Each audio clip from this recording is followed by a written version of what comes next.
Within businesses, there are two different types. What's the difference between Ford and Best Buy? Well, Ford is a producer, original equipment manufacturer.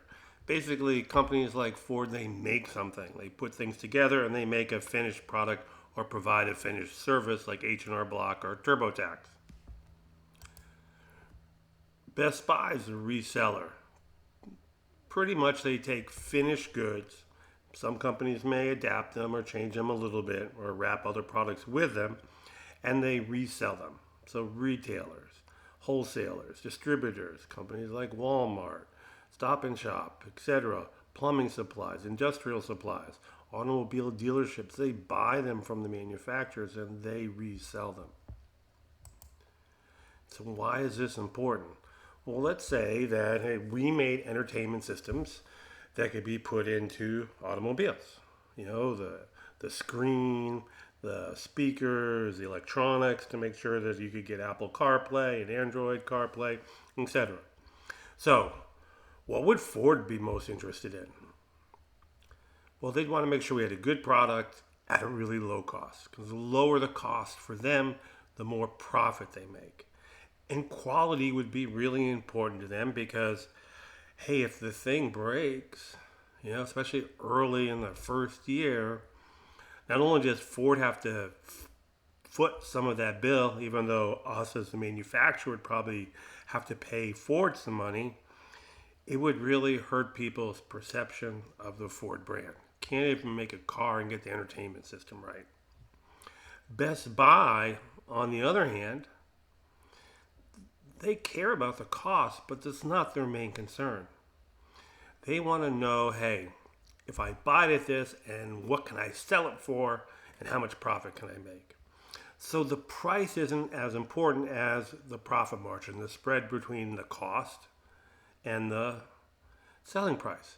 So if they could buy our units for $10 but could only sell them for $12, they probably wouldn't be interested. But if they could buy them for $1 million and sell them for $2 million each, they'd be very interested as long as there was sales to support that. So again, different marketing strategies for different types of customers.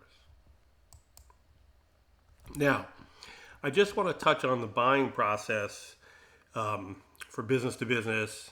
And in my opinion, conceptually, what's going on is pretty much the same as consumer buying. So these are the 5 steps, right? And the B2B is right out of a textbook, and consumer buying stages are the ones that we just went through. All right, so hey, both of them start off with a need. You have to recognize you have a need, right? And so forth. Consumers do search. The businesses say, okay, well, what do we need? So they do kind of an internal search of what their problem is. And then once they figure that out, which includes search, they're going to ask different vendors that they could buy from who have solutions to give them proposals. And then they're going to look at them and evaluate them. And what does the consumer do? We go out and look at the products and then we kind of get a feel for stuff and we do choice. We evaluate the alternatives. It's the same. And then you have to pull the trigger. So they both purchase. And then after the purchase, they have consumption, which just means, hey, they react to the product now once they have it and using it. All right? And so that's the same. So are there differences? Yeah, but they're not how we go through making that process. Okay, the steps, it's, hey, business to business, it's more complex. There's more research going on. There's more people, teams involved. Many times you're going to meet with a salesperson or a sales team several times, right? There's more negotiation, sorry about that, and focus on costs and profits.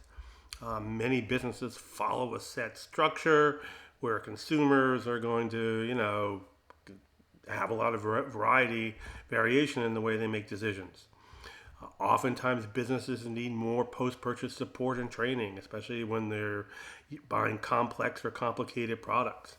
And in the long term, they're really looking for a relationship for a supplier or a vendor that they can rely on and build a strong long-term relationship so they're confident they can get what they need. That's not too different from a consumer who wants to know the name of a good and fair plumber in terms of pricing or electrician.